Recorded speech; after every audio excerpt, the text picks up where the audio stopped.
are not only known to be active in the kitchen. These days, especially this 21st century, women are seen all over doing the thing that is supposed to be done in the society, that is playing their role and expect a lot of impact in the society because they are seen as a role model, a builder, and those who should shape on the next generation.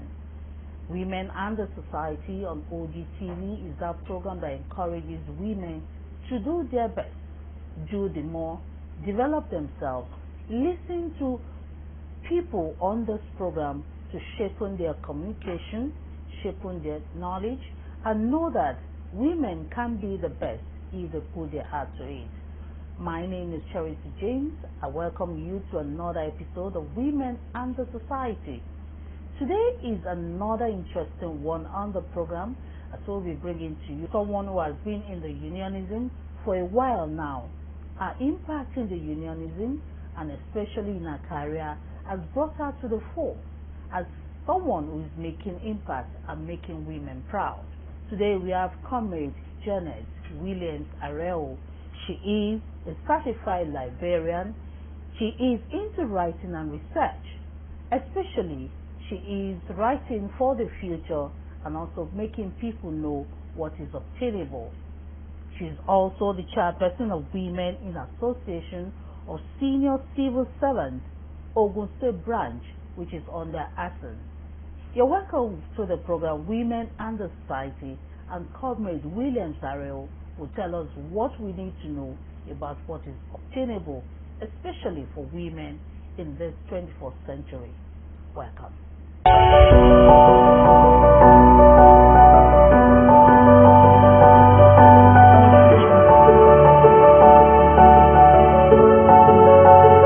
You're welcome to Women and the Society, Comrade. I'm glad to have you on the program. Thank you very much. It's a pleasure being here.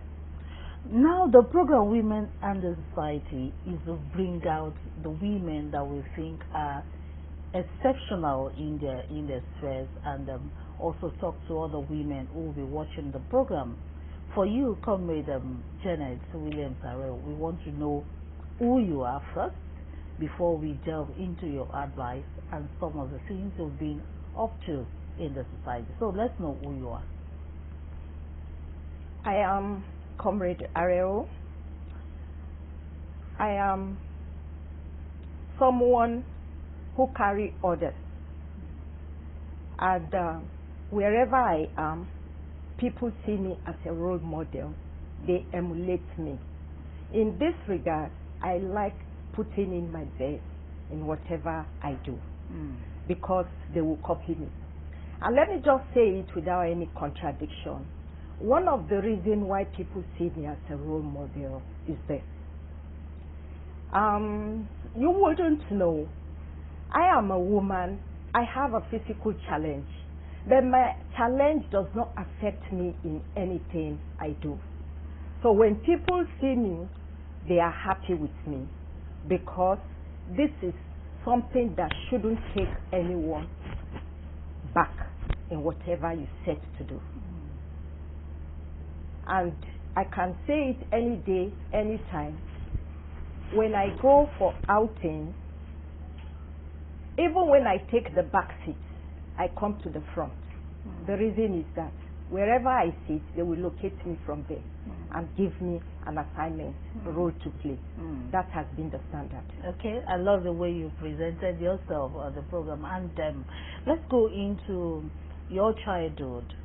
Someone who is making impact must have gone through the stages of life, let me put it that way, and those stages must have shaped one or two things about you. So let's start from when you were growing up.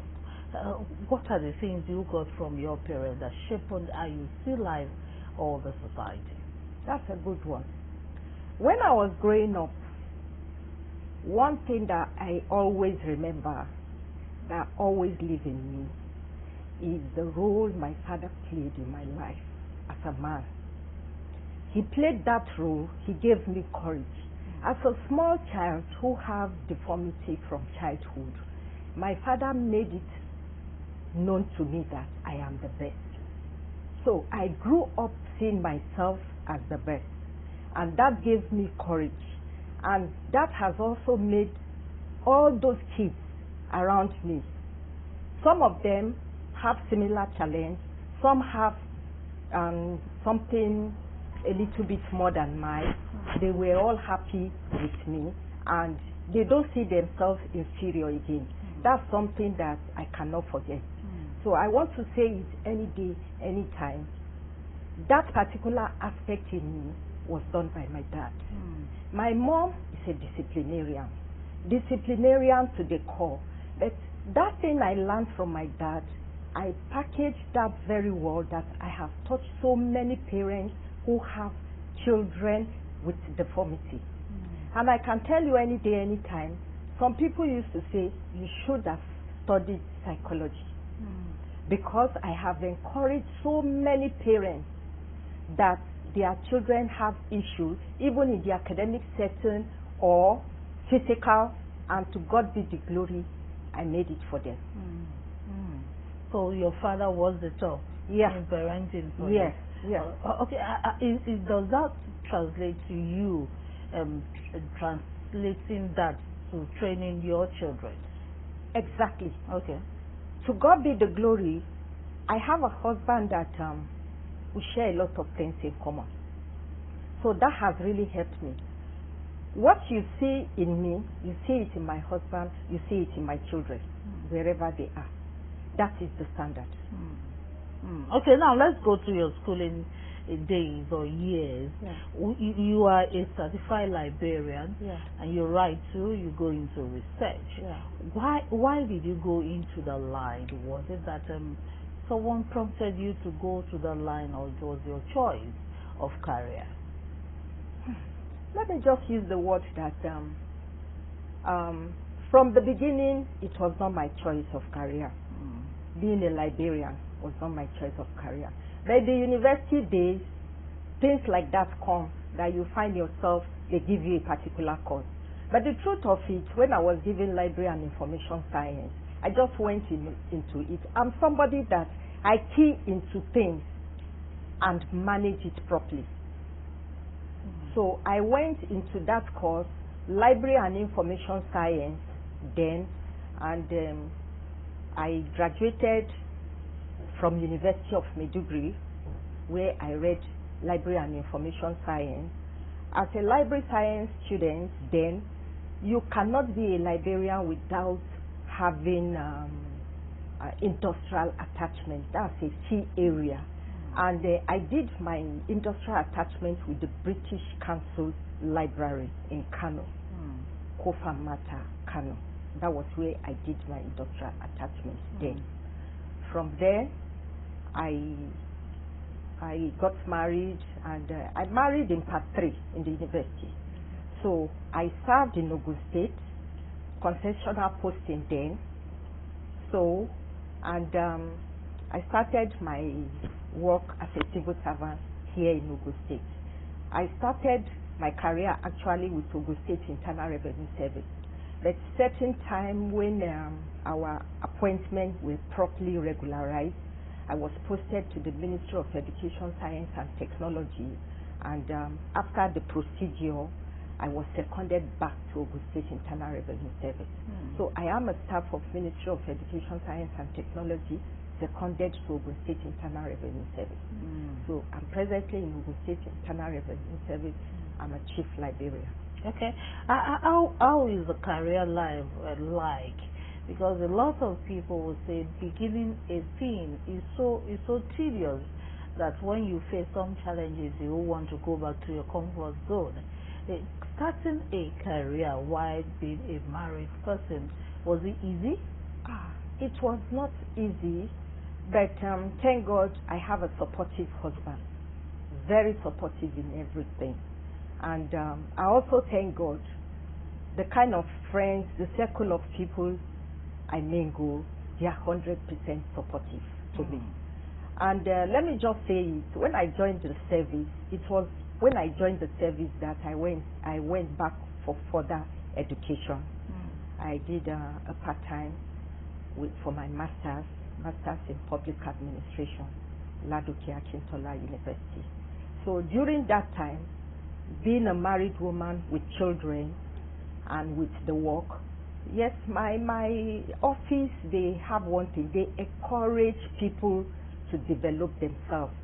So they support all of us who came out with the idea that they want to go back to school. They encourage us. Of course, you still have time for your work, so it doesn't affect. It's a weekend program there. So I had that too in me. Do you think women are doing what they are supposed to do in the society? All the celebration or attention that we have on women is just too much for them? There is no woman that is not important. Now it is left for how you package yourself, how you carry yourself. One thing I would like to say is that all women should just have one thing in their mind. Be honest in what you do. Have a focus. Do not be distracted. Because as a woman, the first challenge is that there are intimidations anyway from the opposite sex. But that is not an issue. Have a focus. Define what you want to do. Know your onions. You have it all. I know that a lot of mothers or parents will hide a child with deformity, and in turn it will affect their future. Let's talk about children with deformity. How should they be handled, looking at your own experience? Wow. For any parent who have a child with any challenge, first of all, love.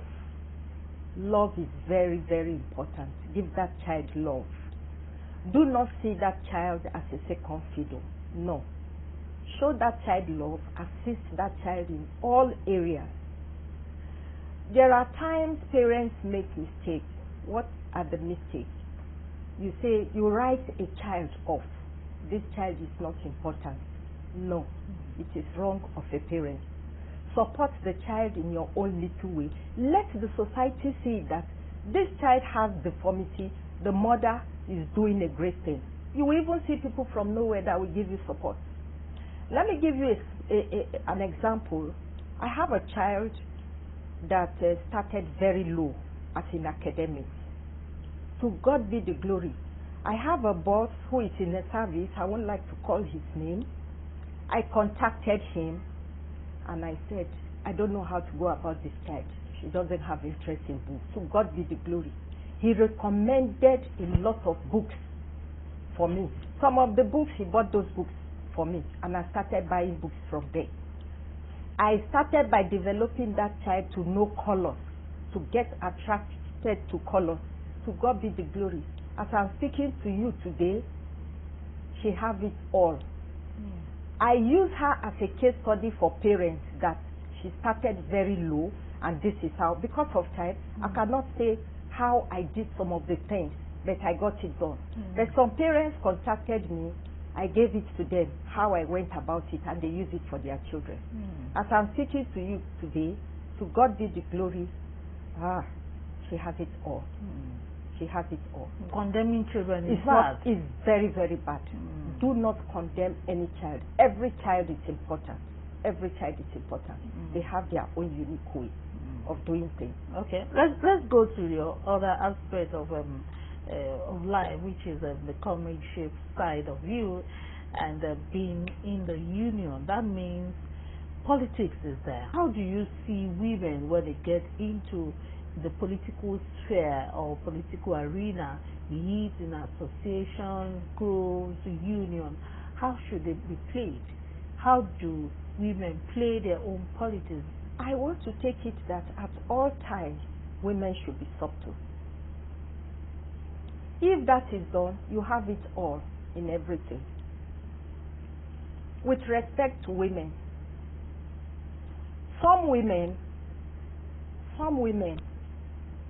they are very good. But that word, they are not subtle. Every woman should develop that. If you don't have it, if you see those who have it, please emulate them. That's an important gift for every woman to have. It helps. When you have that, you can even see people coming to pick you. They said, they want you to go and talk to some people. You will be able to convince them. I'm not blowing trumpet, but that thing has made me, I try my best so that I don't mislead people, because it's like anywhere I am, people will follow suit. That is a symbol already. Anywhere they will follow suit. The reason is that she will stand for us. She will say it as it is. That is a standard. So the fact that you can't say because of politics, then you should take the other side. When I mean the other side, don't respect, don't see people, don't recognize people. No, we are getting it wrong. As women, we should respect our men very well. The politics we are talking about, the men are very, very important in the politics. That's why our slogan is this. Our men, our ATM. We picked that slogan for a purpose. When we sat down, we were choosing words that we will use. And when that word came, anywhere we are, our men, our ATM, they are happy. Ego. They say, what? Our men, our ATM. Recognition. So, respect for our men, 100%. The working women, we cannot throw that away. That is part of us. We build that in us, and we will continue to maintain that. Okay, let's talk about women generally now. Yeah. How best should women develop themselves? We see a lot of women in the academics now. They try to educate themselves. Some are even lecturers, some are professors, some are doing well in their chosen career. A lot of female are doctors now. A lot of female are into the male-dominated career. But some women are not forthcoming.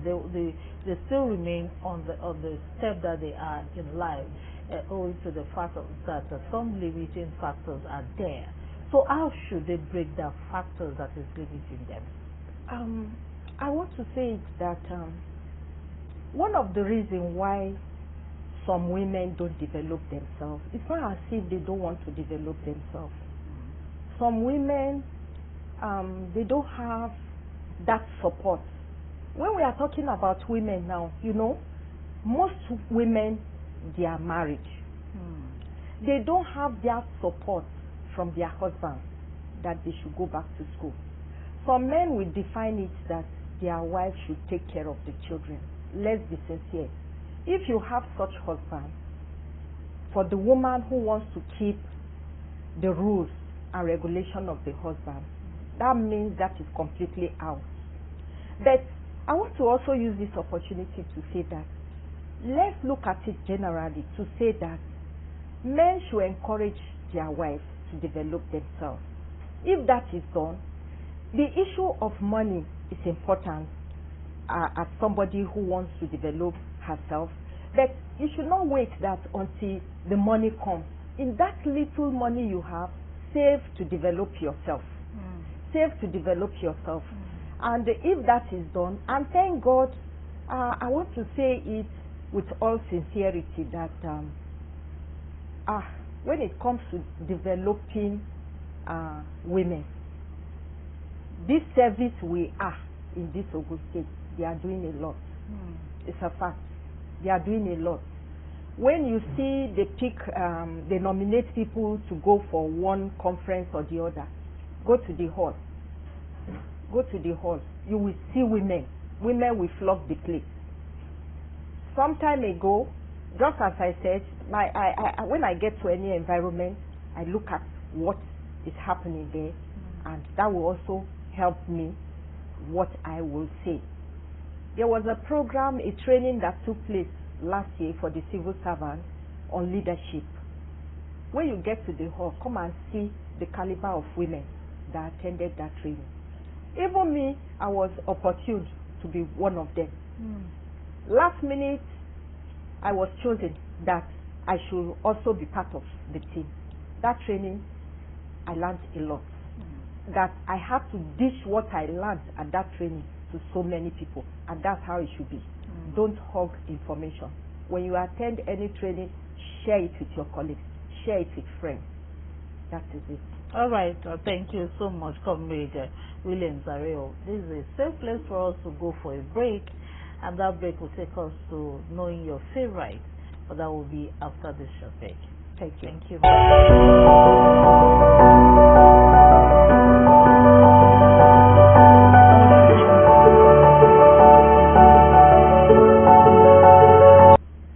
Welcome back from the break. We still have Comrade Janet Williams Areo on the program. Now she'll be telling us some of our favorites. You're welcome back.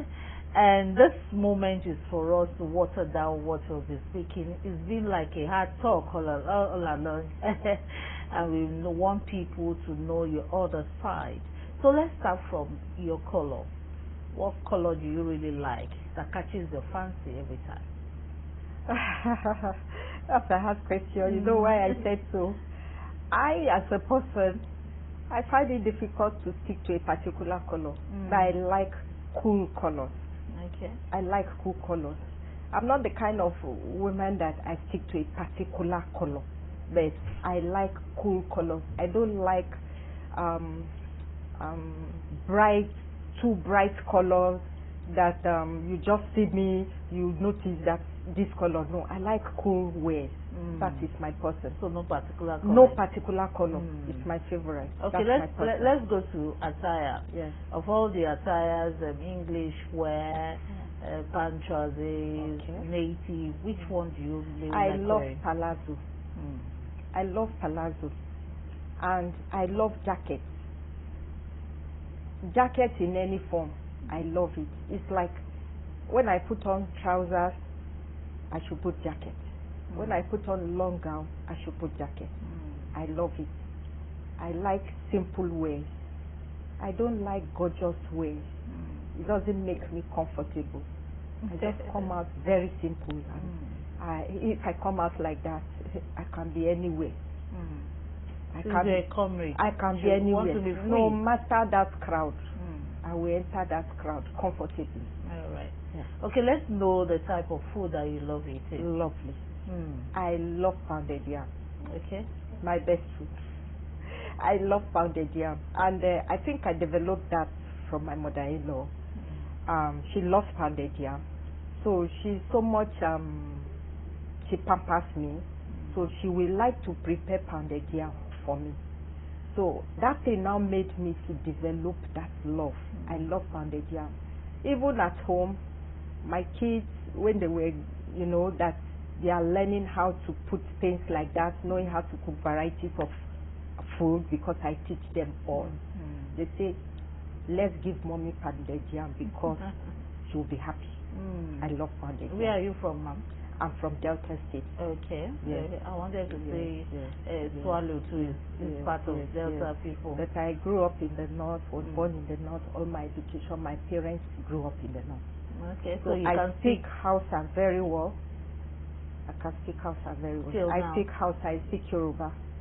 I speak Igbo, but I've lost out to some extent Igbo since I did not get people to speak with.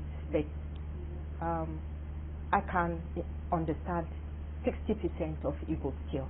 So you are 3 in 1. Yes, through Nigeria. And I understand other smaller languages that I can speak. Okay. All right, man. Let's continue with your favorite. Let's talk about your hobbies.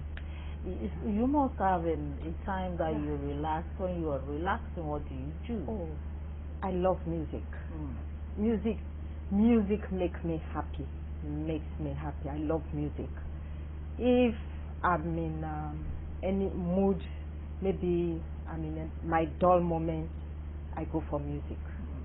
Once I play that music, even in my office, I have music in my system. If I'm working, the music is there for me. I love music very well. I love reading too, because I always have so many posts that I'm secretary. As I'm speaking with you, I am the National Secretary, Association of Women Librarians in Nigeria. So you know what that it is. So I read. I must read. I must write. Okay. Okay, now before we allow you go, let's know if you have involved yourself into any sports or games before now, and if you have, which of them do you really like and you miss doing? Let me shock you. What a beautiful question. If not for challenge, my best sport is running. And let me tell you something. In my primary school days, because of that passion of what I would have loved to do, that maybe I would have even gone to international level, I still run with my mates. They allow me because I love it. If I tell you that you will prepare to win me, that I still have it. But you know, when age and along the line something came up again that also affected that leg, I did something. I stayed away from that, but I love table tennis too. I love table tennis.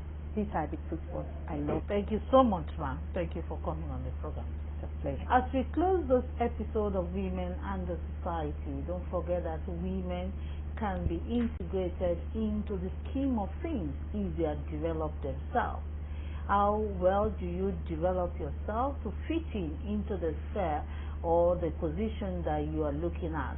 That is a great question that you should ask yourself. Develop yourself so that when opportunity comes, they come knocking and you grab them. My name is Charity James. We'll see you again, God willing, next time on the program Women and the Society on OGTV. Take care of yourself and be blessed.